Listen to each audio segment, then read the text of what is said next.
Hey everybody, and welcome to another Paint and Chat. It is Sunday night, and we are coming at you live. We are of course, going to start with our giveaway video. Woot giveaways, gonna hit the subscribers. So, I have no idea if the sound is playing through because I can't hear it. And Sean is on. Hey, What's up, dude? we got Sean. A little bit on time for the first time ever. Well, in we my already life. started, so no, you're not. Oh, damn. Where's Josh? Okay, so I'm not the latest person. That's all that matters. You're not waiting on me to start the meeting. You are not the latest person, but the bottom line is that we are giving away an Indominus box set. So, if we get to 8,000 subscribers, as soon as we do, we are going to do a thank you video, and then everybody who comments in that video below will have an opportunity to win the box. One of the commenters will win the one box. It is out there. It's real. So that's what we got going on. And hey, look who's here. Josh just joined us as well. We have a whole bunch of topics for tonight, and we have a special guest. I will wait to just see if to announce a special guest when he comes online, if he's able to come online. But tonight, I am going to be finishing these 4 Marines, and then I'm going to be building these objectives and opening the Open War Pack. Aaron is going to be talking to us about his first Warhammer 40k 9th edition games. Josh is going to regale us with the tale of Marvel Crisis Protocol and GenCon and all of the releases. And who knows what Sean is going to do. Hey, Wargamer Girl. She says hi. Hi, boys. Yo. Hi. Hey, Guess who everybody still calls Little Aaron? You? that guy. It's Lil Aaron. Well, And no, we did not know that in 1998, The Undertaker threw mankind off of hell into a cell onto the Spanish announcer table. We did not know that. one of these days we're gonna remember. One of these days. Today is not that day. But today is not that day. So if we're going to get to this unboxing, I need to finish making these Marines. So I want to hear all about, Aaron, I want to hear about your games, your 40k games. Talk to us. Sure. So I played my first 40k 9th ed games. They were fun. Buddy came up to Chicago. We both have been doing the quarantining. He might be taking a job overseas and gone for a while. So we thought, hey, let's get together. Let's play some games and, just do the general hanging out and having a good time, which we did. And it was a lot of fun. But we played a Strike Force, which is the 2,000 point. We just played it on my 6 by 4 foot table because I don't have a 60 by 44 inch mat yet. So that was fun. It was long. We actually started that at like 8 or 9 p.m. Maybe Wow. 10 p.m. So, and then it was like 2 a.m. and we stopped, and it was only like bottom of turn 2, well, top of turn 3. Really? That's Yeah. surprising. I thought it was supposed to be a faster game. Well, come on. It was the very first game of 9th, and I was very, very rusty, and we were also drinking a little bit. So there was a lot of referring to multiple books. One thing There that were I would factors, is what you're like saying. to give There a were shout out factors. to, but also the number of books. Giving a shout out to start of 9th ed. It's so nice to start a new edition. You have that one new book, but that one new book literally turned into 5 new books for me. Because I got the new rule book, I got the War of the Spider, I got the Death Guard Codex, I got the new points book, and we also were looking around, playing around with the objectives book, the 2 chapter approved books. So very start, first game of 9th ed, 5 books. That's problematic, I feel like. Yeah, I'm just glad I'm not a Space Marine player right now, or Guard. It can't. I mean, there's only one book for the Space Marines, and that'll be the Codex that comes out in October.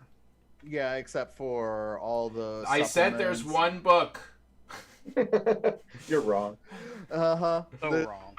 Okay, sure. So, but it was fun. We had to refer to the terrain rules a whole lot, but that is probably the biggest, newest change. I also find a very big change is it doesn't really matter if you play an army that completely wipes the board because Right, you you don't still lose.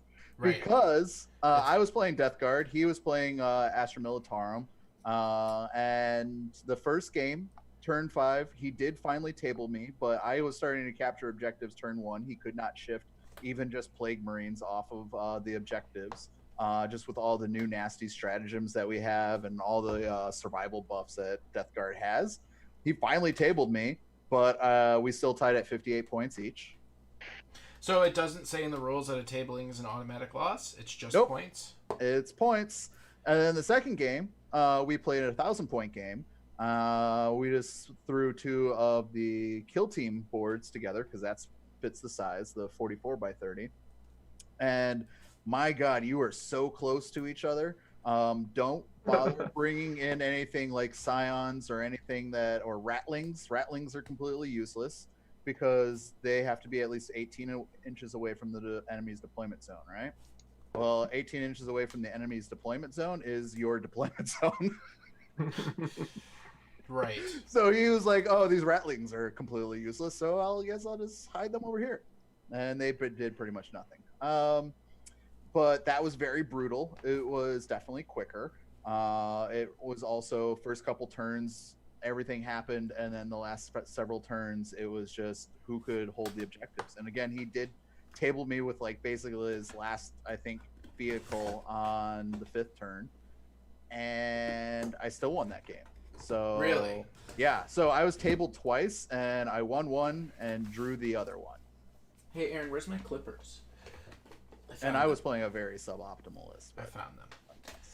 So So that's it's very suboptimal. What? So what about the terrain? Was referring to the terrain rules at least interesting, or was it just odorous? Well, it was just like, oh, can we see through that now, or what is the line of sight? Does my guy have cover here? Oh, well, let's measure this terrain. Is it 3 inches? Is it 5 inches? Oh no, it's 4. Just trying to figure out all of that and trying to figure out like, okay, when can his tank see certain things? And then, if like your tank is behind a big building that it would not be able to see through, but if your tank then goes and touches that building and opens up all the windows so you can see through it and shoot through the building, and it's just like all these little weird intricacies there. Wait. Back up for a second. Oh, right. Yeah, no. I did hear people talking about that. Polly, welcome. Right. So if you're touching it, it's like it becomes like it's not there. Well, it's there, but it's just like if you're Marines that are in the cover, right? They get the cover bonus, but as soon as you touch the wall, it opens up all the windows, right? Okay, I see. So that you I can did not be shot understand through that. I did not understand that. Yeah. So it's And by just touch one the of those wall, things. do you mean like physically the wall, or do you mean that touching the area terrain? Well, we read it as touching the wall, and all of the terrain that I used doesn't have a base on it, so we just drew imaginary lines to be Gotcha. inside, and then touching the actual wall was touching the actual. Okay, but if it's area terrain, it's touching area. Is this an appropriate time to read the rules for terrain for everyone? Sure. If you want to read those 4 or 6 pages, sure, go for it. No, I don't want to read everyone- 4 pages. Oh, okay. I think page 264, maybe. I had to refer to it so much that I might remember that off the top of my head already. But games were still very fun, very brutal. Uh-oh, we got a guest. Hey, do we have another person? Scotty, Yeah. welcome. Hey, thank you. Hey, what's up, man? Welcome. So we have a What's up? special guest. By the way, Wargamer Girl Miranda is in the chat if you want to say hi. Hey, Miranda. So Scotty is a fellow YouTuber and a dungeon master who has run some of the best. No, I'm not going to say some of the best. I'm going to say the best one-off games I've ever played. Horror games. Although the one that I did play without you at that one convention was pretty close. I just want you to know it was pretty close. But we've had some good times at Valhalla this year. And thank you so much for joining. The whole point is that we just want to hang out and build stuff. So what are you going to work on tonight? Me? Yeah. Okay. Actually, nothing. I'm just gonna be a bump on a log. I'm at work, so. Oh, we got a renegade. Even better. So I'm just gonna see what you guys are doing. Well, Right on. I'm building these Marines. I have 4 to build so that I can do some unboxing. And Josh, actually, what are you doing tonight? Well, I am going to be doing a couple of things. Once I get a second to go grab some models, I'm going to be painting up some Necrons. I'm going to be talking a lot about Marvel Crisis Protocol, maybe. Depends on if we get some time in. We'll get time in. We'll get time in. And then that's pretty much it for tonight. I'm not going to be doing any digital stuff because I didn't get it set up or anything yet for today. So that's what I'll be doing right now. Yeah, so last week Josh has been doing a lot of drawing for our new D&D campaign. We are playing Ravenloft 5th Ed, which, you know what, Scotty? I prefer having just 1d6, I have to say. Well, thank you. There's I forgot how many rules there were to remember when you're playing a proper Dungeons and Dragons game. Let's see. Shivan says I'm currently painting my Blade Guard captain, and Polly says I'm still reading the 9th Ed rules as my last edition was 2nd. Ooh. Wow. Not a lot has changed. You'll catch up real quick. Yeah, Real quick. It's identical to 2nd. You're lucky. If it was any other edition, you would be screwed.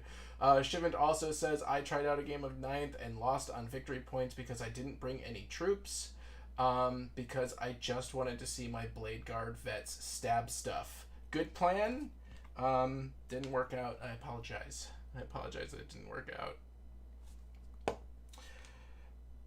So the other thing that we have to share, Aaron, from you, is your Vaporwave Necron. Yeah, so you guys know I've been trying to work on something that I'm gonna like that's gonna be quick, easy, but appealing on the table for my Necron, because I am building them up right now. Right at this moment, I'm doing some Scorpec destroyers, and so I've been testing out on a couple of the new little Necron Warriors. Some kind of vaporwavy sort of color schemes. I sent it to you in chat, Scott, so you can see it and talk about it. Oh, okay. It's pretty. So I've done a couple different tests now. The latest one, if it's up on the screen now, that is version 3. I tried one that was using some of the Turbo Dork color shift paints over silver. Looked okay, but it was still a little just too generic Necron-y. You know, it was too metallic for me still. And then I did one where I did a bunch of dry brushing of like Sotek green and electric blue, and then like pinks and purples down at the legs. And I was like, all right, that's getting there, but it was just a little too chalky, not enough contrast.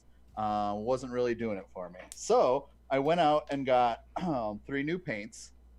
One is Game Colors Fluorescent Green, and you probably won't see that because I have the green screen. There we go. But it is a very sort of fluorescent neon-y green. Is that what's on the gun? That's itself? what's on the gun. Yep. And then Andrea Blue from Model Air. Again, probably the worst colors. Well, I do have a vaporwave background on, so you just won't see it. Nope. Well, it's a soft, nice, powdery, kind of electric blue, and then also a pink. And that one you can kind of see. I know it's flickering. Sorry, folks. But it's a nice bright pink. And so I did a black primer, kind of a little bit of zenithal from up top, but more just down at the bottom on the feet, so I can get a really bright splash of pinks on the feet. And then again across the gun, just so it really made the green pop on the gun, and just sprayed from a lot of blue on the top. And then I also did a light spritzing of Baroth blue that I watered down in the airbrush from the top, just to give it a little bit of more lightness prime or highlight on the top. And I'm getting pretty happy with it. I want to make it so that I don't have to spend, more than 10, 20 minutes most per warrior. That is. What do you think about this paint scheme, Scotty? I love it because it's so unusual compared to the kind of generic Necrons. It's kind of begging you to paint them like Terminators, and I love seeing something different. I've seen some others where it's kind of more bronzy or other kind of metallics, but it always seems to go to the metallics. Mhm. And I like that you really tried something different. I think that's really cool. Thanks. Yeah, I kind of have that Tron vibe. That's why I chose this background today. It does. Yeah, you're in your vaporwave zone. I am. I wanted an example so people that were not familiar, they could get the full vaporwave experience here. It does look like late 80s, early 90s, and so do I. You look late 80s, early 90s? I did, apparently. I mean, that's when I was created, so.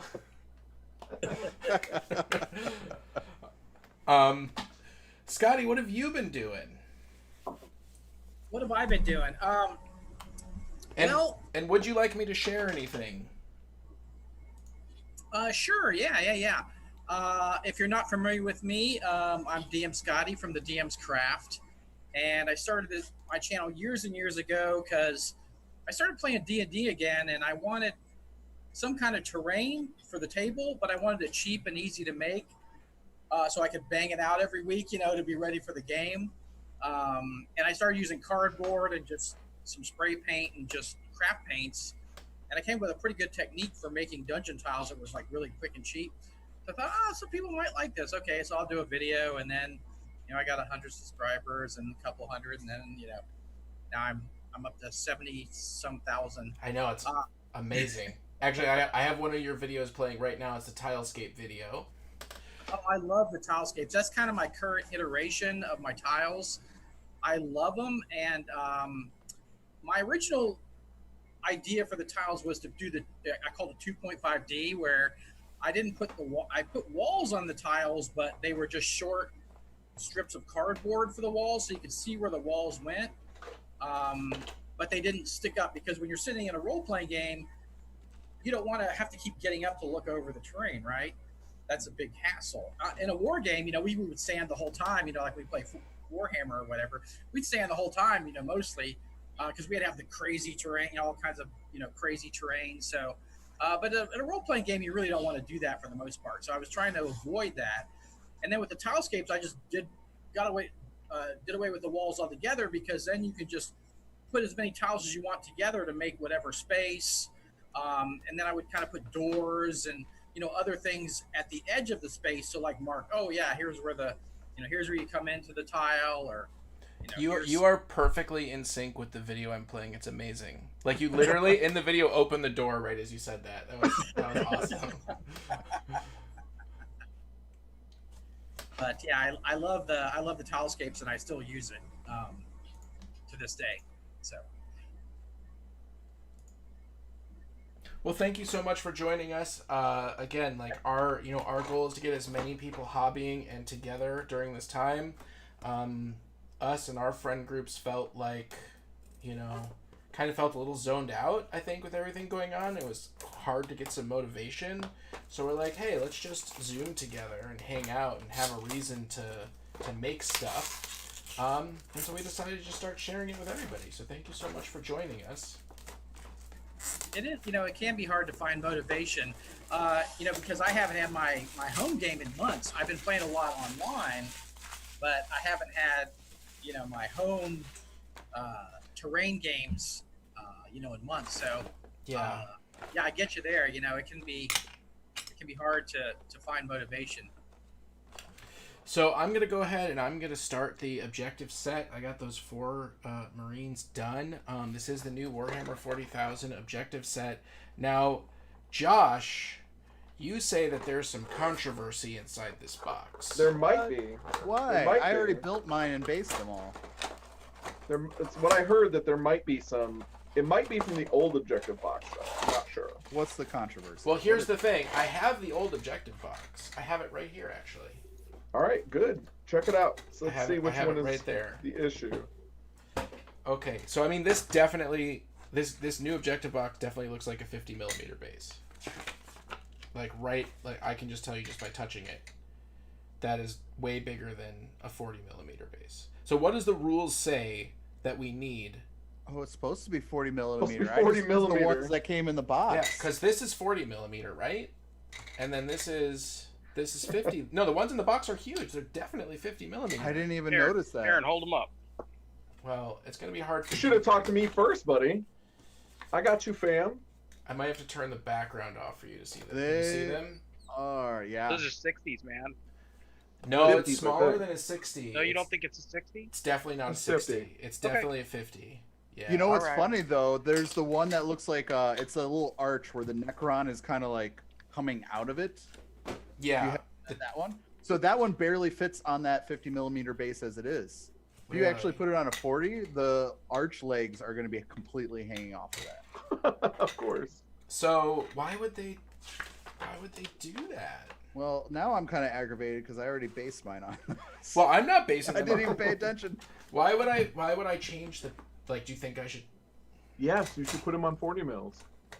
So what am I gonna do with these 650 mils? Something cool. I use larger bases for my characters, man. So all my characters have a size up base from what they're supposed to have. Dude, you could So put those body Terminator piles characters on. are on 50 mils. Oh my god, Body the body piles? piles, Scotty. You have to tell Josh to stop it with the body piles. What are the body piles? I want body piles. Wait, do I So- want body piles? My idea, I've had this idea for a really, really long time, like pretty much since I've started playing miniature games, was that one day I would make an army, and for every model in my army, I would have a corresponding dead guy. And so every time somebody died, I would replace the living model with a dead model on the battlefield, so at the end of the game you could see the horror that was our war. And Josh says, well, that's too disruptive to the game, which is not the point.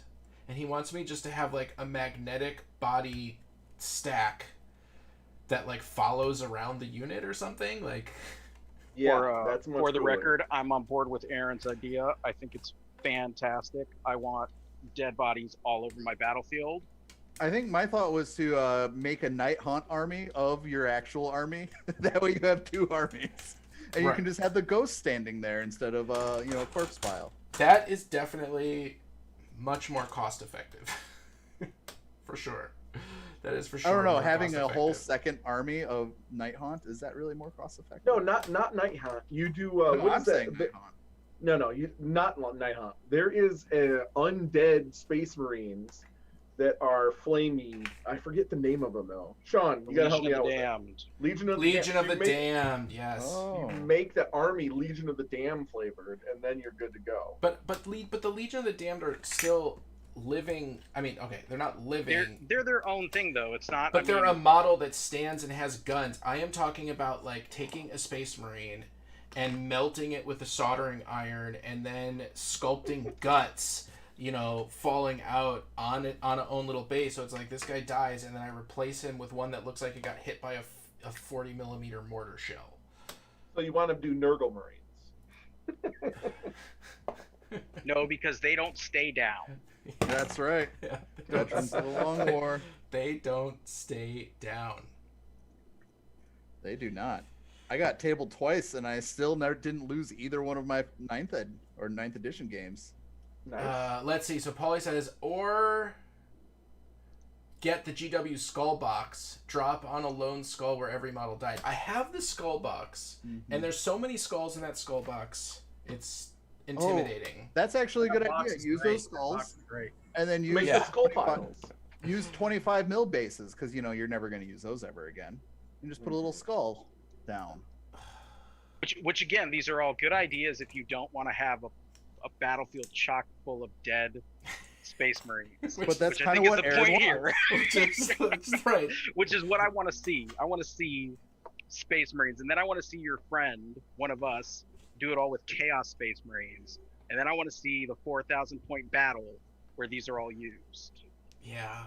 It So would that be- when it it's would be done, epic. it's just a sea of red and 2 armor colors. I love So it. I'm gonna throw it over to Josh because I know he's itching. He's Oh, itching. my mouth is full of cookie too. That's a great time to do it. Oh, how was I supposed Bar to? none. How was I? Okay. Bar none. Well, it's fade. I've already hit the fade button. So I have the digital display case of the Marvel Crisis Protocol for the GenCon announcement posted. Scotty, are you familiar with Marvel Crisis Protocol? I'm sorry, the what? Marvel Crisis Protocol, the miniature game Yeah. for Uh-huh. awesome. So Josh is going to regale us with the tale of all the new miniatures. The tale of all of them. Yes, there's a ton of them. So basically, with GenCon Online, AMG basically put out a million billion things. So I'm going to go through a couple of the things that they spoiled. They have spoiled two new Asgardians. So we knew one was coming, Angela, which is a really cool character. Basically, what Angela does is she is an old Image character that was actually created by, I think, Neil Gaiman. An And Image character, really? yes, and Todd McFarlane. And they had all of these issues with like who owned it. Salty stuff happened. Eventually, the other dude got full control of the property rights, and then eventually went back to Marvel, and then sold it to Marvel. So now it's a Marvel character. They've kind of folded it into the Marvel universe. Weird. Interesting. Yeah, and yeah. So they've spoiled her. She is going to be on the Asgardians team. And there's a picture of her. Let me see if I can find the picture. I have all the pictures are up. Okay, because I didn't see the pictures on your thing, but that's okay. If you've got them, that's fine. What's her name? Angela. She's just a picture. She's not actually like. Angela. Here it is. So she's all whippy. Okay. She's right there. Okay, good. Yeah, she did. Okay, great. All right. So, and then also Enchantress, which I'm assuming she is actually going to be coming in that same pack with her, because she's also an Asgardian. And then they basically, I think the week before, they put out all of the X-Men? X-Men, right. So they showed all the X-Men. So they got Wolverine, Sabretooth, Cyclops, Storm, Toad, Magneto, and he's got some cool like iron effects that go with him, Mystique, and Beast. And then some of the other new stuff that they've done is they've released Kingpin, which is awesome, and Taskmaster, Daredevil, Punisher, like all of these really cool characters. So they got Daredevil and Bullseye, She-Hulk. There's a new construction site for Fisk. There's Is that terrain? Yeah, it looks really cool. There's like a front loader. There's a cement mixer, a building, and like a work building, a bunch of barrels, a couple of those construction blockade kind of things. Let me see. They've also there's more than that's on that screen. They've also released the Defenders card, and the Defenders card has Doctor Strange leading them. But this is the weirdest one here because it has Spider-Man, Peter Parker. It has the Hulk, Valkyrie, Wong, Hawkeye, Luke Cage, Iron Fist, and Ghost Rider all on it. So those are all characters that can be on the same team, which is super cool. They haven't spoiled what some of them are going to look like yet, but and this is for the next. This is like the this major is for the announcement next for the like next 6 year. months. Yeah, this is a couple of quarters. So they released the card for Wong.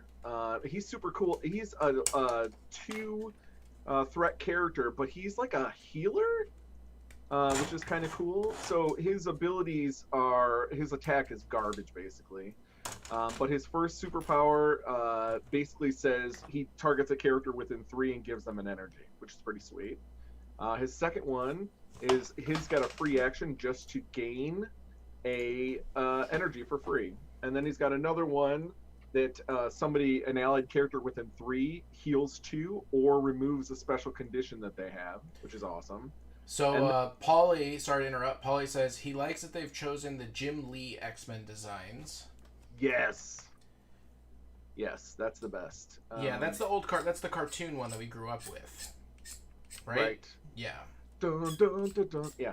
And then he's got another one that says Servant to Sorcerer Supreme. So if he's within 3 of Doctor Strange, he adds 1 die to all his dice rolls, so he becomes awesome. Let's see what else we have here. We've got Doctor Strange spoiled with his card. Let's see if I can find it real You say quick. spoiled, but it's released. Yeah, review or yeah. Yes, but they spoil it still. It's still technically a spoiler. Is it? If it's the company that's putting it out, isn't it just kind of an announcement at that point? Can we have a philosophical debate about the difference between spoiling and announcing? It's definitely just a spoil. It's Um, like an announcing. It's an announcing, but that's technically spoiling it too. Well, we have a tiebreaker here with us today. Anyway, so Doctor Strange is No one wants to go super step awesome. Anyway, Doctor Strange has a really cool power that costs 4, and if he rolls a critical, a wild, and a hit all on this attack, the same attack, he basically causes a character that he hits that hasn't activated yet to just get an activation token. Oh, so they just like get stunned. They're done. your they're done. turn. End of your you're turn. done. Yeah, and then his affiliation, his team ability is once per turn, when an allied character declares an attack before choosing a target, it can spend 1 energy. If it does, it gets to choose the damage type, so it can choose all 3 different damage types. And then also, if it deals damage, they get the Hex special condition. The Hex special condition basically makes it so that crits do not add dice. So it's super cool. He's got the ability to have the Soul Gem and the Time Gem. He could re-roll skull results. He's like super cool. He's got a threat of 5 though, but he's only got 6 health on both sides. So he's a little fragile, but he does get to re-roll abilities for his defense. Has anyone heard of any other cool new announcements coming out of GenCon Online from this weekend? By the way, Really anything? Scotty, you're muted if you are saying something. Yeah, no, I was just listening. Do you usually go to Gen Con, Scotty? Is that one of your jams? I haven't in the last couple years. I used to kind of make a day trip because it's really not that far from me. I live in Dayton, Ohio, so it's not that far from me, but it's just been like, I feel you got to kind of do the whole weekend thing to really get out of it, and 2, it's really hard to find parking if you just do the day thing. Right. You got to be either super early, which would mean getting up extremely early for me, or you just got to get lucky.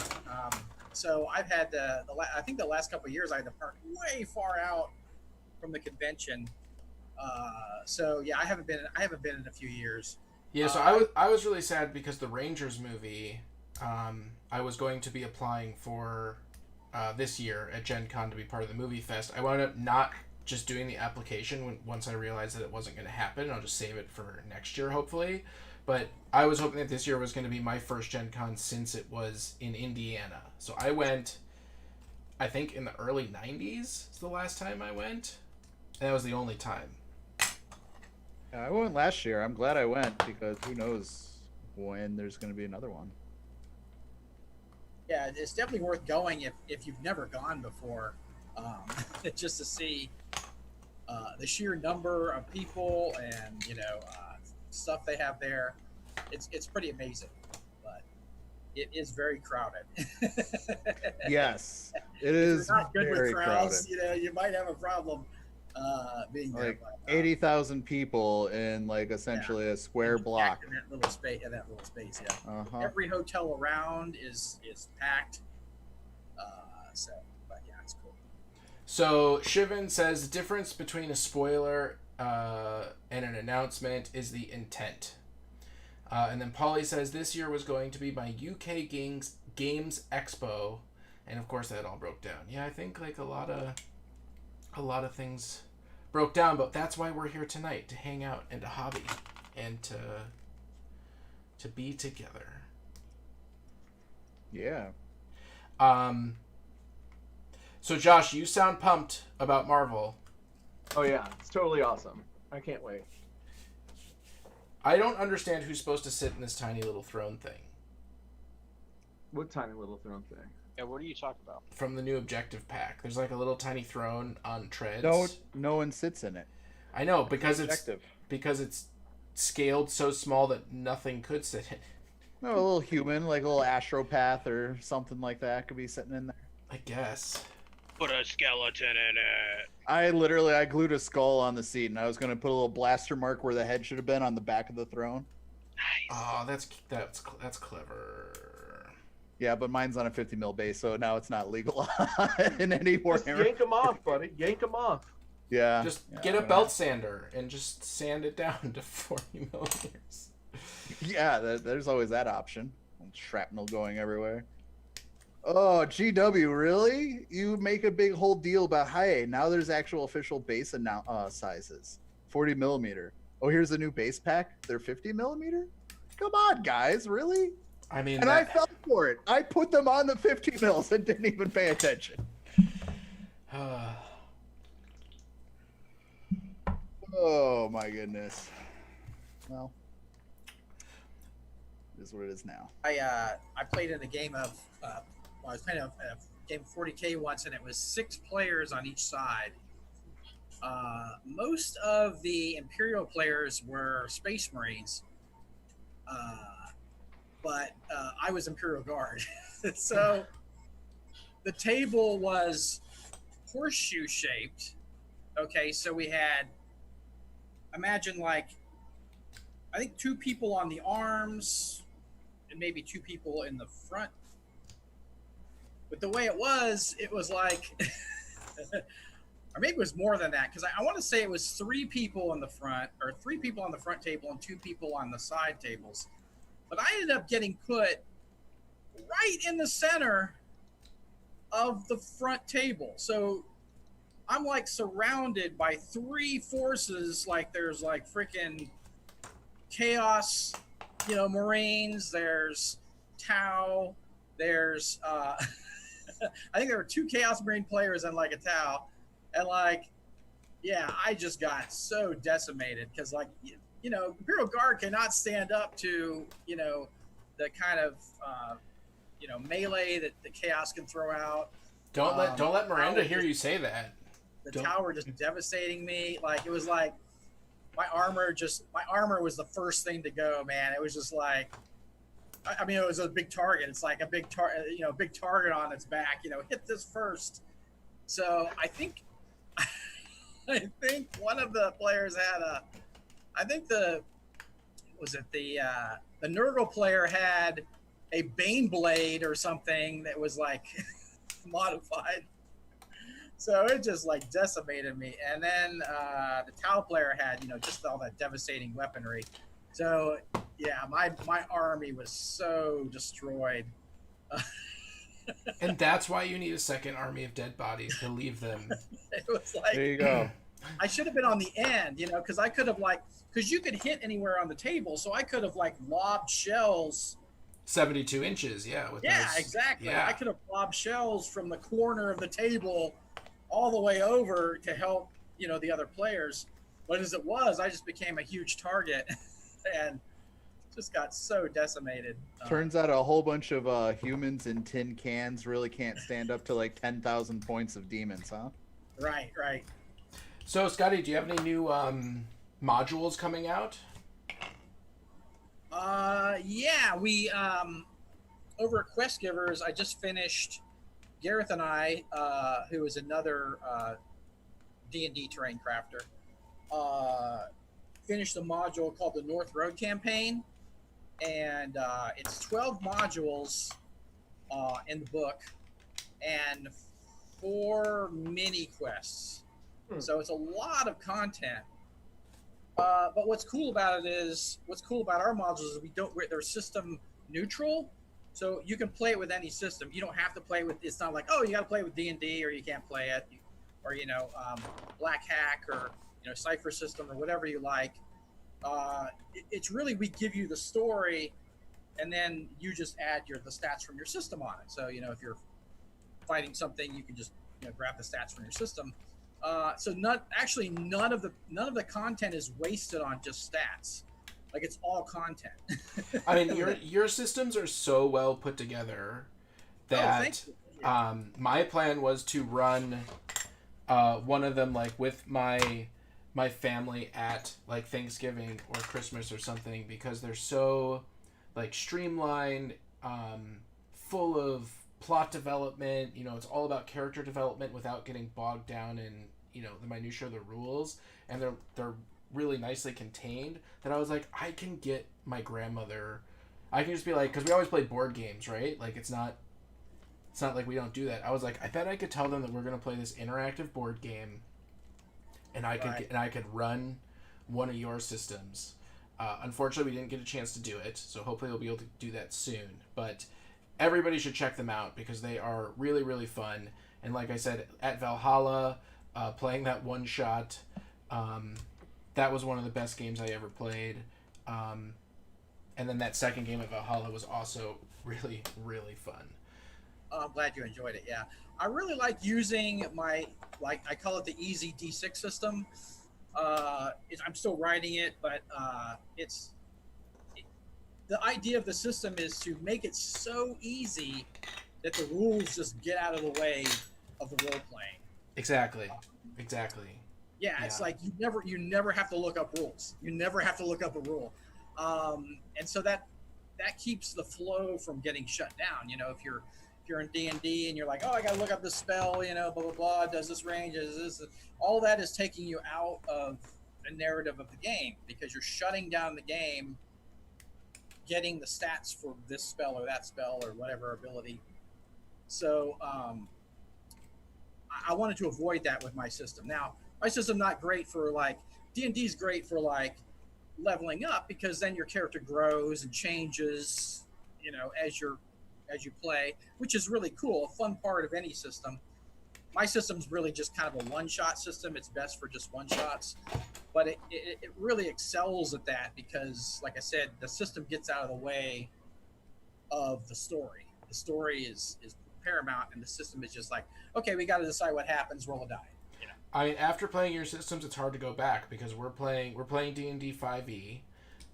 We're playing you know, a classic module, and I got to remember that I actually have to look at sheets. You know what I mean? Like, I have to remember that. So you know, my system can be used for anything from fantasy to sci-fi to. I did a rocket patrol game, which was kind of like a Flash Gordon-y type, you know, low science game where, you know, they're walking out on the wing, you know, without a spacesuit on the rocket, you know. That sounds pretty cool. You know, you can open the door of the rocket and go out, and there's no decompression. You know, just open the door and walk out on the wing. And I basically had I stole this from Fireball XL5, which is a Jerry Anderson show, and they didn't want to have the models, the puppets they used, the supermarionation. They didn't want to use they didn't want to have one model with a spacesuit on and one without. So they gave they said the characters had oxygen pills. So you could take an oxygen pill and you could go out in space and you wouldn't have to have a spacesuit on, right? I love it. Which was a workaround for, you know, oh, we don't want to make a model with a spacesuit on and one without for budgetary reasons. So I stole that for my game. So the characters just had oxygen pills. They could go outside the ship. You know, they could, you know, be on another planet, no problem, without, you know, a helmet on. But it was fun. It was fun. Well, since on the subject, Aaron, you posted that they are returning again to. Let me fade it over. The Curse of Strahd revamped, which is actually what we're playing right now, which is one of my favorite Dungeons and Dragons modules. They are renewing it. Renewing it. Renewing it. If anyone's familiar or not familiar, Curse of Strahd is the Ravenloft campaign, right? It's the vampire campaign that's classic to D&D. If you played D&D, you played any sort of mysteries involving vampires. probably some Ravenloft stuff in there, right? So Curse of Strahd is the 5th edition one, is what we just started, and which hopefully everyone's going to get to see soon. I don't know if Aaron, if you mentioned, but for the people watching, your background is actually the spooky background forest that we were walking through. That's correct. Before we all met up in the caravan. And I'm not going to spoil it further. That is true. So Josh is doing a bunch of custom art, except for Sean's art, because Sean is making his own art. Oh, what? Sean is making his own art? Yeah, you didn't see it? No, I missed this. You're muted. You're Yeah, muted, bud. Mr. Shizzle. I took issue with the leprechauniness that was applied to my Oh yeah, my yeah. character. Your suspenders and whatnot. I thought you You were kept the talking about backgrounds. suspenders. I kept the suspenders. I kept a whole bunch of stuff about it, man. Oh my goodness. So anyways, Curse of Strahd, they are revamping. So I guess D&D, they put out an announcement, to do more inclusion and diversity within their games. There were some complaints that Curse of Strahd portrayed Romani people not in the best light. So they are revamping it more to be up with the times and to be more inclusive and to kind of remove some of that, hopefully that negativity, and make it more appealing to greater audiences. And it's going to be full campaign. They're putting out the books, I think, soon. There's going to be like $100 set, and there's like a $350 set. But Oh there's my always gosh. there's always those new. $50? Well, it's actually a $400 set that's on pre-order sale for $350. All right. So get it Fair now, enough. folks. Yeah. Gee Um, whiz. So I just thought that was kind of fun, kind of topical, because we just started. Too bad it wasn't like coming out right now. But Aaron is also a little too deep into the Roll 20. Oh my gosh, why did I system. do it? It's all your fault. Well, it is not my fault. All you asked was like, hey, how do we play RPGs online if we're going to play D&D? And I said, okay, you got basically 2 options. Technically 3. The third option is probably the best. Ignore all the digital supplements and going through the other 2. But you have Roll20, which is like a whole system that was designed 30 years ago and people love for something, but it was actually designed 2 years ago or something, because it just seems like it was designed 30 years ago. So I just need to break in for 1 second. Yeah. These objectives don't fit on 40mm bases. Did I not just say that? Yeah, They but were- like you said, one of them, and it's all of them. Oh, all of them? Like they hang off dramatically. So just take a Dremel, shave them down. Especially this one that has like dirt. What the? just take a little off. Or no, here's what you do. Now you just chop them up into like chunks, and now they're just all rubble objective markers. The only one that works is the car, the truck, bicycle. You just gotta thing. cut them down. Cut them down. Yeah, you know what's funny? So there's one of them that's literally one piece. Well, it has a Yeah, little, there's 3 of them that are one piece. and then there's a couple that you just snap together 2 pieces. The one that's the arch with the little Necron coming out is 4 pieces, and then that chair on treads is 13 pieces. It's like, It's like its own kit. It's not 13 pieces. no, count it right now. Okay, count 1, 2, 3, 4, 5, 6, 7, 8, 9, 10, 11. It's 11 pieces. Oh, that's right. I put a skull on it. That's 12. Right. And the base, 13. Yeah. You- and you- Thank you, Sean. I know how to count. Just make custom objective markers like I did. Well, Shivan, I already bought the box. Yeah. I didn't know the box was going to be busted. I didn't know that. I mean, I'm done with the box, so... Right before they went to hit print, that guy just fat fingered the scale up button, and they were just hoping no one would notice. Yep. So I guess I'm going to open my open war deck. Oh man, do you guys like to have 3 different sets of objectives? Talk Dude, to I love it. Tell me about it. What's going on with 3 different sets of objectives? Well, with that open war, so if you got the new rule book, there's the sets of objectives in there, and you already have your narrative, your conquest, your different objectives for 1,000 points and 2,000 point games. And then the chapter approved, which was split into, instead of being one book, is split into two. You got your points, and the other one is the tournament pack, which is filled with all the tournament objectives for this next year at least. And then you got your open war objectives, so that you can mix and match. So if you're not tired, or if you are tired with all the objectives in the other two books, you got a third option. Oh, they have all the deployment zones in here. That's nice. Yeah, they got it all in there. And if you get bored with all of those objectives, you have another option. There's a fourth way to get your objective fix. They still have the twists. Just go outside because there's no other ways. But there's too many right off the bat, day one. Too many supplements, too many things that you need already for 9th edition. If only they had a good digital platform. Oh, yeah. So it has all the same stuff as 8th edition. It has the twist, it has the ruse, it has sudden death. Yep. Wait, was sudden death in 8th, Josh? Do you remember? Were there sudden death yeah. cards? Sudden death in the open play cards, I think. Okay, yeah. So that's still in here, and then we can take a look at the different deployments. Now, I assume that these deployments work for all table sizes. Well, how can they? Because some of them say like 18 inches. So remember, everything's going to be measured from the middle now. Mm-hmm. But that is a very good question. I didn't really look at those. We just did one of the for the 1,000. Right. So what's the smallest board? The smallest board is 22 by 40. Right? 30. 22 by 30. Yes, 22 by 30. So this would be 22, and this side would be 30. And last time I checked, 18 plus 18 is bigger than 30. That is correct. So that has not changed in a while. So this one also doesn't work because 24 plus 18 is bigger than 30. So those I guess all work. You just are gonna literally start in people's grills. Okay. That's all there is to it. Sure. Yep. Pretty much at 1,000 points, you're 18 inches away. Death Guard have 18-inch rapid fire too.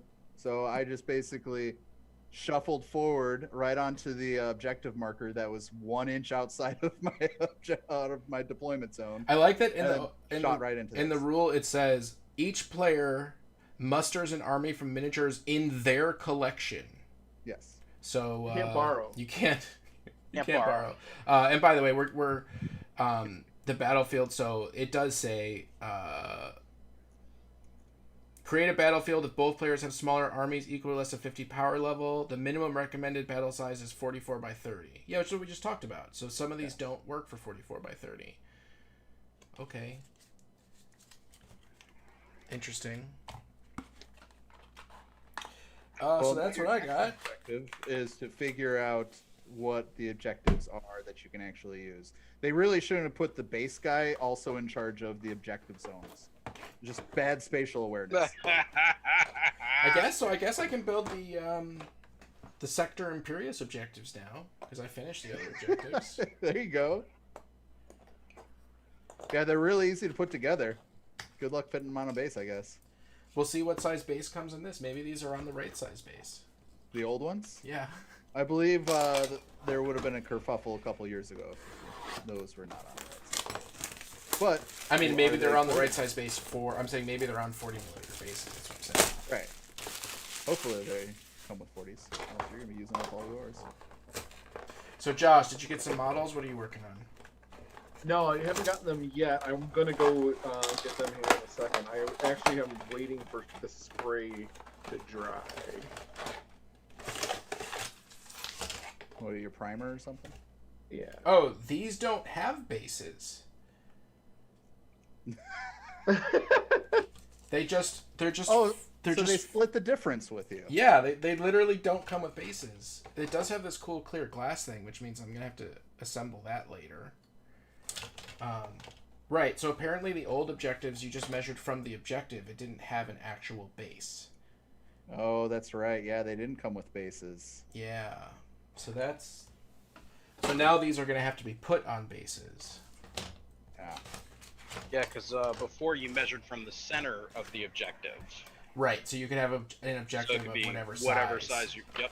And now you're measuring from the side of the objective because that's what ITC says. Yep. No, that's what GW says, and ITC just happened to agree with before GW decided to tell everyone. That's a very convoluted way of saying what I just said. Scotty, I'm gonna have to ask. I have to ask you on camera. Yes. Are we gonna do our trash monster off? Yeah. Excellent. Oh, what is this? So I was watching a bunch of his videos, and he's gonna totally blow me away because he's like, the stuff that's already on his YouTube page is so much better than what I can think of. But I challenged him that we could each try and make some sort of monster for role playing out of garbage from our house. So we have to pick some garbage and then make any sort of monster that we can think of. Awesome. I love it. I like it. And my son has been playing with like those water balloons that fill up automatically. It's like 25 water balloons on like on the weird little straws. on the weird little straws. Yep. So I was thinking about using that, spoiler, as like the base and doing some sort of weird like tentacle plant monster that's thing. A great thing to use, yeah. I've seen those. All right, well it's official. I got it on live stream, so now we have to do it. My plan has come to fruition. Are there any other rules so we have to start with a piece of trash, but we can add whatever to it? Yeah. Okay, cool. Got to start as much trash as you know what I think that maybe we need some judges. I'll be a judge. You definitely need some judges. And Aaron, that trash 50mm base that you have sitting Yeah, there doesn't look. count. Look at these trash 50 bases I got. I'm doing that thing where I'm cutting things out from the sprue again without reading the numbers. Oh my Stop goodness. doing that. Yeah. You're really good at that, bro. I am. It's just like I open the sprue and I'm like, let's just start cutting. Let's just. It's just like chop, chop, chop, chop, chop. Didn't learn your lesson the okay. first time. Yeah, and that was in 4th edition. Okay. So I have one F, I have one G, I have one So D. how far do you guys go back? What edition did you start with? So let's see. I actually started playing. The first miniature game I played was Chronopia, and Warzone, and at the time that I was playing Chronopia and Warzone, I believe that second edition was just ending and was turning into 3rd edition. So I don't know. That would have been like. I want to say I was like 11 or 12 in that age range when I started playing miniature games. But I didn't officially start Warhammer until 5th edition. I started in 91 or 92. I saw it at a game store, and I was just like, these are the coolest models. And I played that until I played Magic a few years later, and then got back in about 10 years or so ago. Yes, I played a lot Magic. Magic is what drew me to the store in the first place. I went to buy Magic cards. It wasn't skateboards. Well, no. so okay, so I don't know if I've told this story on stream, but my brother was 16 years older than me, and he had won a skateboard. It was a Coca-Cola skateboard. He won it from like a radio contest, and he had it on the wall of his house, and I took it out and I rode it because that's what you do with skateboards. And he got furious. He was like, "This is a decorative skateboard that I keep on my wall. It's not for riding." And so he was like, "I will take you to the store and I'll buy you a skateboard." I'm like, "Awesome." So we go to the mall, and we're in the mall, and we're heading to the place to buy the skateboard. And there's a guy standing at like a Spencer's or something. He's like, "Hey, there's this new card game, and it's a new deal. And if you get in right now, you get all the cards from the original set. And this game is called Magic. And do you want to play a demo game?" So we played a demo game. I thought it was really cool, and I was like, "But I really want that skateboard." So I passed on the full collection of alpha cards. I went to the skateboard store and bought rollerblades. How long did you ride those rollerblades for? for a long time. I still have rollerblades. I love It's rollerblades. totally worth it then. Totally worth it. I rollerbladed all the way up through college. On those same There you road. go. Well, no, not on the same rollerblades. I mean, you totally could have. Anyways, I'll talk about mine a little bit. I actually started at the tail end of first edition and played in second ed, and then I dropped out till fourth or fifth ed. I played some War Machine a couple of times. I've tried to play that game. I did play some Chronopia as well. So yeah, that's where I started off. When you could have Eldar Harlequins jumping out of a Land Raider, which is pretty sweet assault. And then in second edition, I remember the Eldar Warp Spiders had the monofilament web blast that basically, if you rolled a 6 versus anything, it died because the monofilament line went in and just scrambled everybody that was inside a tank even. Whatever. I remember watching that happen. Like, I remember watching those games. That's good stuff. Good stuff. I remember watching that happen in Spriggan, the anime. What about you, Scotty? How did you get involved? I pretty much started with second edition. So we had the dreaded warp grenade, which created a black hole on the battlefield. We had the virus bomb, which if they rolled badly, it could like totally destroy somebody's force.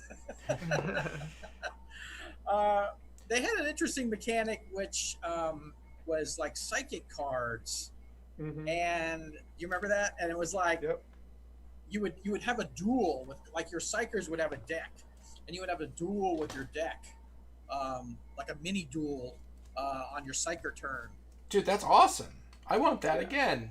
It was really pretty cool. complicated. I wish it would come back. Actually, it was a really neat. I think there was an actual psyker phase where the psychers would act, and it was like, yeah, and you could if you had the cards, you could delete other players or diminish the power of their psychic attacks, or sometimes a warp storm would happen or something, and superpower your attack, or whatever. The winds of chaos or something, might empower your attack, or it was an interesting and fun system, and it added a lot of just randomness to kind of that psychic combat. It wasn't like a sure thing, like, right. I have this power and I can use this power. It was like you may use it to some good effect, or you may not. Or you may kill all your friends. So, yep. I kind of really started with Epic. Okay. Yeah. Before 40K, a friend of mine kind of introduced me to Epic, and we played that quite a bit before we even got into 40K. So I like that. I like that a lot. You could have lots of Titans and stuff on your table, because in squads where like a whole squad was one base, and it was pretty neat. Yeah, so I played. I didn't play Epic. I chose BattleTech. Oh, gotcha. Yeah. And then I liked the BattleTech. The first miniature I ever painted was a BattleTech miniature. We were playing in a large epic battle. I think it was like very cool. 3 or 4 on each side, and we had an orc player that had all these gargants, and my friend had an entire army of Thunderhawk gunships with Space Marine scouts, loaded with Space Marine scouts, and he just landed the gunships on the gargants and like just emptied all the ships out and just essentially meleeed, just swarmed the gargants until like they were destroyed. It was a pretty awesome move.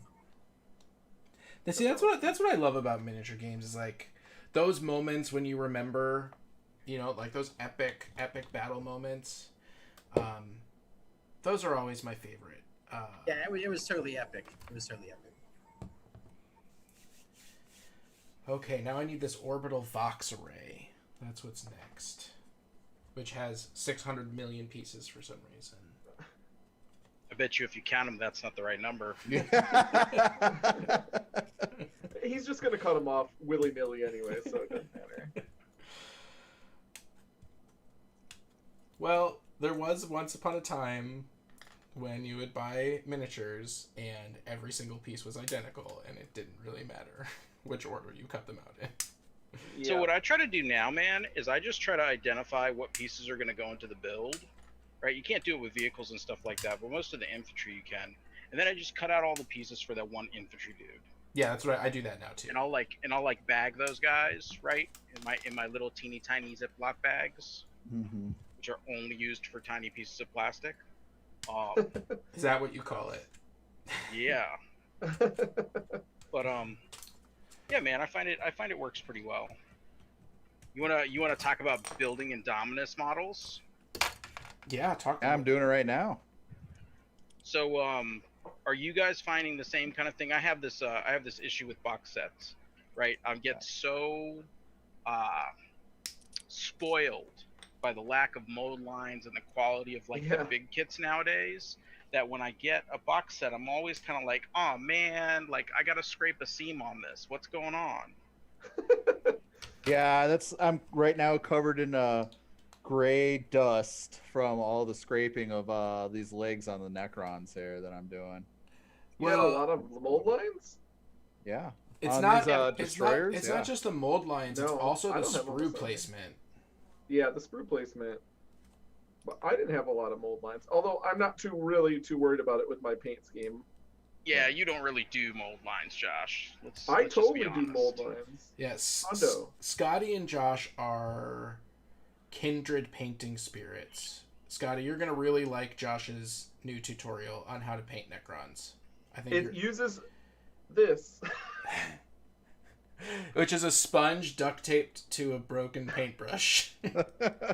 Perfect. Nice. That is the only tool required. That is true. So Aaron, you built Marines? Did anyone else build Marines from the Indominus box? I did. I built 6 bikes, and like I said, I have this seam problem, which is not because the handlebars are not put in the right spot. It's because it's a really dumb place to put the seam, and you just have to hold it there really hard. So I have those lines to fill. And then I've built 1, 2, 3, 4, 5, 6, 7. I built 8 assault troops, and I've built 6 melta-guns. I've got a captain and a lieutenant finished so far. See, I've been tried, Dark Angeling them up pretty good, so I haven't tried the unique characters yet. Captain is solid. He's just missing some pieces. Put the Wait, why is he missing pieces? Oh, he's missing pieces so that I can paint him effectively. So he doesn't have the backpack or the shield on, and then he's just There's stuck with the sub-assemblies. Oh sub-assemblies. Yeah, you gotta use So yeah, that. man. Sub-assemblies. I threw one of the Dark Angel fancy swords on him and some extra junk around the belt and all that fun jazz. So it's Some basically just accoutrement. So wait, are you doing yeah, dark? exactly. Have you decided you're doing Dark Angels? Not necessarily Dark Angels, but I'm using the iconography for whatever chapter I end up doing. So I got this really cool interior green, which is very similar to if you've ever seen like the U.S. modern military, what they paint the inside of the vehicles basically. It's super mellow. I'm gonna do the vast majority of the models that. I'm gonna do the odd armor plate and other pieces that don't need that as black, and then the iconography is gonna be silver. So I've got some models floating around somewhere. I'm not gonna try to find them. But yeah, I'm pretty sure I have the color scheme picked out, and it's close enough to Dark Angels that they'll pass as Dark Angels like no problem. But then when you don't want to play Chaos, you could play something else. Exactly, I can play whatever I want. So the other interesting thing is all the Necrons on the bases of all these dudes are not going on there because, as you know, Dark Angels don't care about Necrons. We care about killing Chaos. So I'm gonna, all the bases are gonna have Dead Black Legion stuff all over them. So Cool. Yeah, I don't know what I'm gonna do. I have to like laser cut a lot of bases, I guess. I have a question for you guys. yeah, Shoot, How do you guys feel about the contrast paints? love love 'em. them. Love them. Oh my God, I do too. That was actually my project going into shelter in place. I was like, all right, I want some sort of project to help me like paint a bunch of models as fast as I can because I have way Yeah. too many Warcry warbands backed up. So I went out and bought most of the contrast paint lines, and I painted like 20 models in a week, and I was just like, I'm sold. This is the best thing ever. It just feels good to have plastic done. It doesn't have to be done amazingly. And there's Right. some colors that blend really, really well together. There's some colors that don't blend well. Like I don't like the pinks Yeah. and purples, but the blues and the greens, the browns are all really good. The blacks and the white ones are actually really awesome. And they also act really interestingly if you airbrush them. They suddenly turn into like a glaze if you airbrush them instead of slap them on with a brush. What's your experience, Scotty? I love them. Have any of you guys tried they actually have the contrast medium? And I guess would you mix that with other acrylics? Is that how that works? No, I think it's just to thin it down more to be able to. Yeah, you're not Okay. supposed to add water to the contrast paints necessarily. Oh, gotcha. Okay. No, you can mix them with any other GW paint. Okay, that's what I was You get wondering. similar results. I mean, you're gonna have to play with it in the volumes, but it is purported to work the same way. Okay, cool. Yeah, I my style's kind of more I call it table ready because I mean I'm not painting the guys to be in a picture in a magazine. I'm painting them to put on my table, and I don't want to spend a week on one guy. So it's like Right. the contrast paints are great for that type of painting, like to get them ready for the table, just to get it ready for the table. I mean, is great. what sold me on the contrast paint was I sat down with my 4-year-old at the time, and so he went to Adepticon, and we painted one of those like paint and tank models with traditional paints, and I have them, and they look the way that you would expect a 4-year-old model to look, right? And then we sat down with the contrast paint, and I was like, okay, all I'm gonna do is I'm gonna tell you which color to put where. Right? I'm going to be like, okay, so paint his cloak gray and paint, his hat brown. And he got his model done, and I got my model done, and I based them all up. And when you get really close to them, like, you can tell that, he wasn't able to keep his colors, like, perfectly in area, but it still looks really good. And I'm like, this is an amazing product. It is. And when I went to my game store, it was like, the clerk was showing me, and I was like, I kind of didn't get it. I'm like, what? So it's like a wash? That's kind of what I was thinking. And he's like, no, it like colors and, essentially washes the recesses at the same time. And so, okay. So I tried it, and I was like, wow, this stuff is amazing. It's just. I mean, the only downside is that it can get it's expensive. Yes. Yeah. But if you're just painting miniatures with it, it's okay. If you're doing terrain, that you're gonna no. Yeah. But if you're painting miniatures with it, yeah, I actually haven't run out of any yet. I'm low on a couple things like the flesh, color.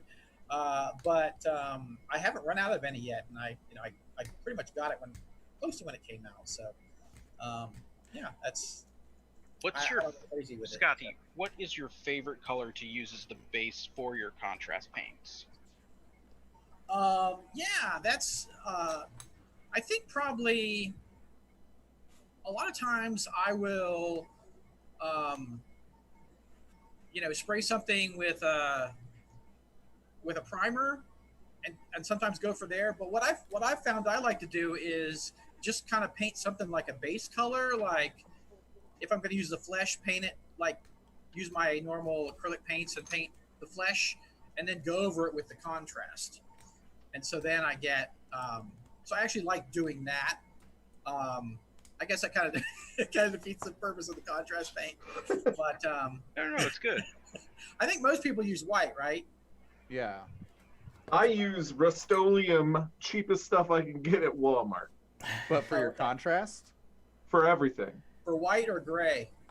Either. I don't ever prime gray for the most part with contrast because I like the bright colors. Okay, gotcha. See, I prefer the gray. I like the gray. I like the gray more. I find the gray kind of just muddles the brightness of it. Yeah, Any sort of I potential agree. brightness. I want the base to be white as possible. But what I found that I liked more is the excuse me, Xandri dust. I really like Xandri dust under the contrast. Can't see. Oh, really? Mm-hmm. That's interesting. And that's kind of the What do you color bone with that? off-white color, right, Aaron? Yeah, it's like sandy a little bit. Yeah. Yeah. Nah. It's a bleach All of bone the and all of the reaper. Promethean pipes, all of the bases for the army, the last army. And then I did Xandri dust on all of their rucksacks and any piece of equipment that wasn't armor. And then I did the contrast on top of that to do the different colors. So like, What is I it? think that's a really What is good it about idea. the Xandri dust that you like it so much, Aaron? because it's a little bit darker than the brown that they recommended, which I forgot what it. I don't know why it's slipping my name. I felt like it gave a little bit more. It was a little bit more muted of a tone, but it was also had a higher contrast and sort of looked better in the thinner areas between the thicker areas. Like I felt like it flowed. I don't know what the word that I'm looking for is. The transitions just the kind of went transitions. Yeah, I think the transitions were better. better? Okay. Interesting. And I found it more universal for the colors, where more colors looked decent on that Xandri dust color than I felt with any other color. You know what I mean? Like some of them just I thought looked bad on the gray. Yeah, I just don't like it over the gray. Yeah, I don't either. I want to try it more with over silver though. I have one. I have a silver Yeah. handy. It looks really, really good. The red particular looks really good over silver. It seems like it's a poor man's version of doing like a candy coat. It is, but it's not as glossy. Here it is. And you just gloss varnish. Yeah, you just have to gloss varnish. I don't know if you guys can see that, if it's coming through. Not real well. Well, I can show it. It's like Iron Man. I can show it to the camera, people. Choose virtual background. I'm just going to turn it off for you guys for a second. So now you should be able to see it. A little blurry, but I can see the red. Yeah. Oh, there you go. Now it's in. Now it's there. There you go. I'm going to go to San Francisco for my background now. Yay, San Francisco. So that was the test model, and I think in person it's a little bit more metallic than it looks on camera. Yeah. But it's good. But you're right. You could just hit it with an ard coat, and it would be shiny. Cool. I had like some word bearers, and that's what I did. I painted them silver, and then, but I did this is before contrast. I did like a wash of red, and in some areas it was thicker, and other areas it was thinner, so you could see the metallic coming through more in certain areas. Like the armor was, bashed up. Yeah, it's so cool, right? It's a neat effect. It's a neat effect. I haven't tried it with the contrast paint though. I'll have to do that. I will say with the contrast paint, like, you need a very, very bright base coat. So you need like a mithril, not a gunmetal. So okay, gotcha. So the brightest silver. Yeah, definitely. But it doesn't need to be as flat and smooth and perfect as you need it for when you use like the Tamiya red. Pure red. Yeah. But it's also not going to give you. And the other thing is, like, I don't know if you know this, but candy apple red is actually over gold. I don't know if you know that on a car. So like a candy really? apple red gold I on a didn't realize car is not Yeah. silver underneath. It's gold. I think the Forge World color scheme is over gold, actually. They say to do it over gold. Yeah, I think so too. So yeah, traditional candy apple red is like super high gloss varnish over like a bronzy gold. Okay. Yeah, I didn't know that. That's cool. Which I actually don't like as much as over silver, but that's like I prefer the gloss blue over silver and the gloss red over silver. Yeah.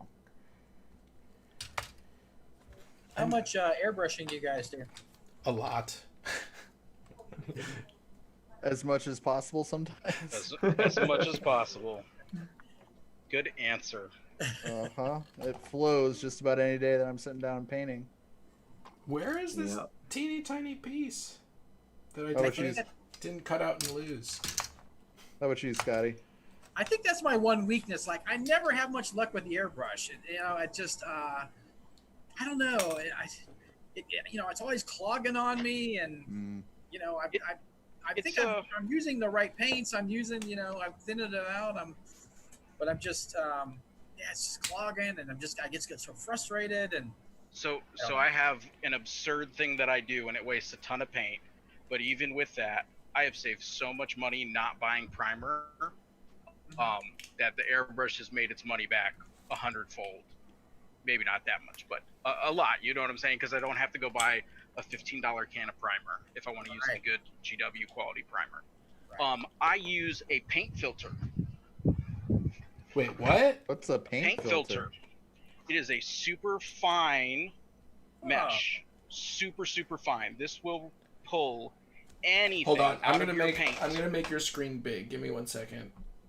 Oh, damn, that's a great idea. And I got a stack of them off of the interwebs, just like Amazon or something like that. They probably cost me 5 cents a piece, and I use it anytime. There's like a little fold over in here where the mesh goes over itself.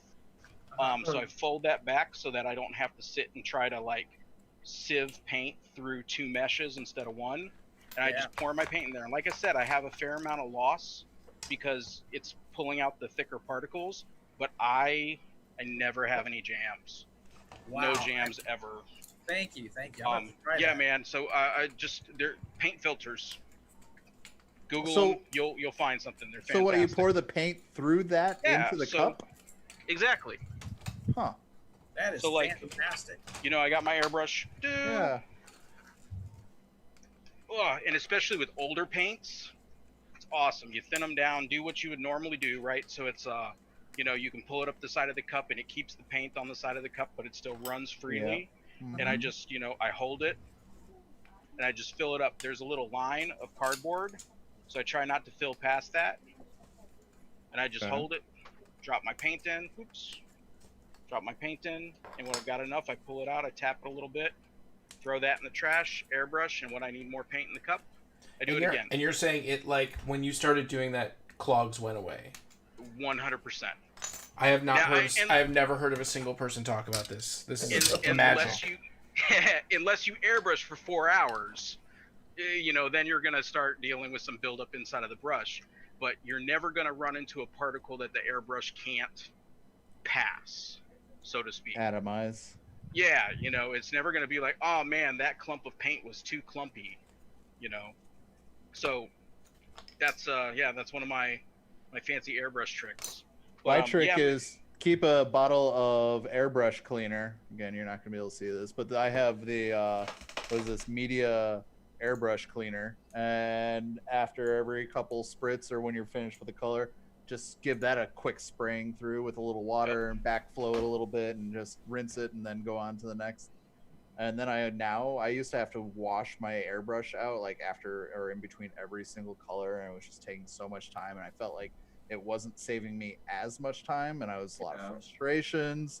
And then I started doing that, and now like I went through 6 different colors tonight, and about 15-20 minutes, just because I would do my couple little spritz, put a little airbrush cleaner in there. I got one of those little mugs of paint water that I just spritz into, so I'm not breathing all that in, because you folks really shouldn't be breathing that. Isn't it a shame our hobby has so many things that you're talking about this thing, by the way. Yep. Yes, that's what I held up. Exactly, one of those things. Which still sometimes doesn't. If you go too fast, still does not filter it all out. You still have to be careful, and you have to change that filter that's in there.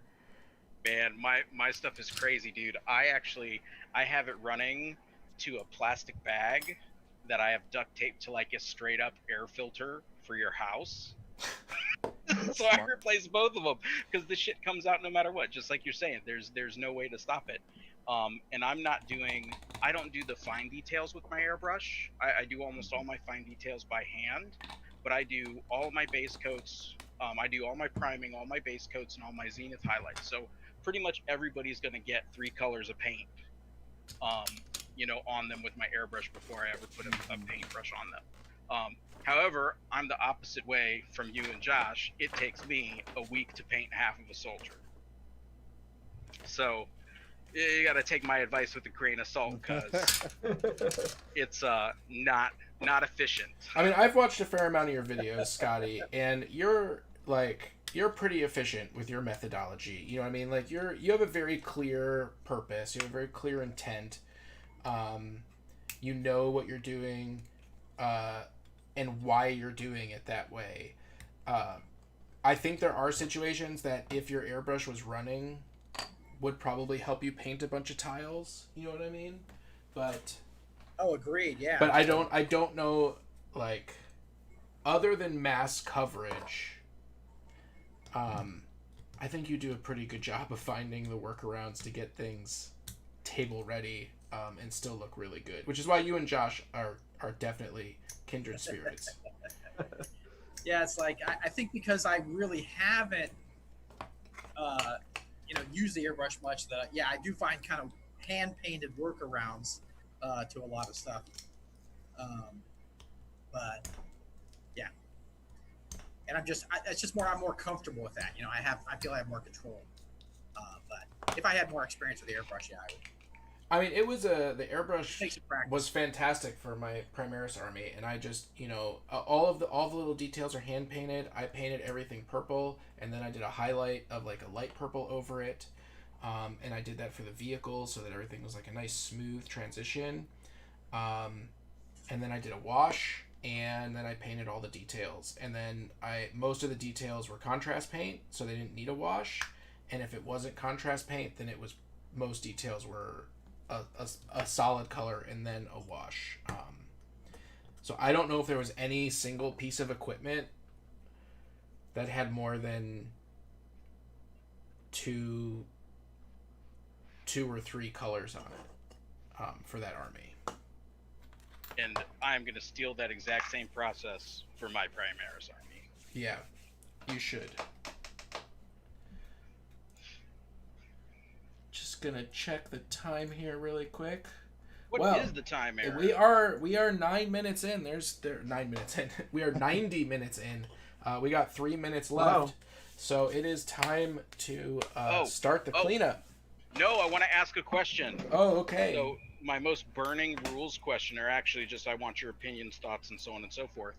What does everybody think of the maximum +1, -1 modifier that can be applied to things like hit rolls? I think it's amazing. I think it's good. It's a good idea. Good. Are you opposed? No, not at all. I'm actually really happy because I think we're going to see some, restrictions on how big you can buff stuff, which is always good because Death Stars are always a bad thing. Right? Yeah, until they have a new army that comes out that specifically says that these particular guys get +2, right? Yeah, ignores all of the rules. Yep. But in general, yes, I think that getting rid of the those situations where you have like the shield captain, which was like, okay, well, it's normally a 3-up invone, but now it's a 2-up invone, and then he's also got a 5-up feel no pain, and now it's a 4-up feel no pain. So in this whole thing, he's getting like +3 across 2 different rolls. Yeah, totally fine with that going away, even though I implored it against my enemies. Same. All right, well, it has been 90 minutes, so Scotty, where do you want people to go to check out your stuff? What do you got going on? I have my YouTube channel, TheDMsCraft, where I just make stuff out of junk for the most part, and mostly it's for my RPG game, but you could use it for anything really, Warhammer, any war games, anything like that. And then I have another channel called Quest Givers, which is me and another friend writing modules for RPGs, and on that channel we do more like talking about how to game master and that kind of thing. We have a video talking about using terrain in your game, and I have a certain philosophy with that. So yeah, that's where you can find me. Just look up Quest Givers or TheDMsCraft, and you'll find me easily on the web. Awesome. Well, thank you so much for being here. It was a pleasure to have you as a guest. I didn't know that you. I didn't know you had so much 40K history. I'm happy that you do. Yeah, I played 40K quite a bit. At one point I had my dad playing, Wow. my stepson playing, his friends playing, a couple of my friends playing, and my stepbrother playing. So I had all these, and we would we'd have like 40K night, and they would all come over and set up on the ping pong table. I had a ping pong table, so we'd set that perfect size, great size for a bunch of armies. We'd have big throwdowns. So yeah, just a lot of fun. That's awesome. Nice. Well, we have, of course, we have our giveaway going on. So if we hit 8,000 subscribers, as soon as we do, we're going to do a thank you video, and we'll be giving away a Indominus box. We have gotten 30 new subs in just the first day, which is pretty good for our channel. Scotty, you don't have to laugh. It's okay. I understand. Not all of us can be as successful as you are. So remember to like and subscribe, but most importantly, when you do, hit that bell button so you don't miss the thank you video when we cross that mark. Polly says, surely that drop pod Aaron built is perfect for him to put the dead Marine into. Yes, I'm gonna have a drop pod full of dead Marines. That's my plan. Wednesday this week. Not sure if we're going to be doing D&D or Paint and Chat, but we will figure it out and we will update everybody. The D&D campaign will probably start airing in the next couple weeks. We need to figure out how we're going to edit and do all of that stuff, so I'm very excited about that. Josh has his Necron painting tutorial, which comes out on Tuesday. Very excited for that. I am going to make Sean shoot a video on his paint filter. So No. That is going to happen too. You just volunteered. You got voluntold. Yeah, that's happened more than once. So thank you all for joining us. Remember to like and subscribe, hit that bell button, and as always, We'll see you on the table. See you on the tabletop. have a good night.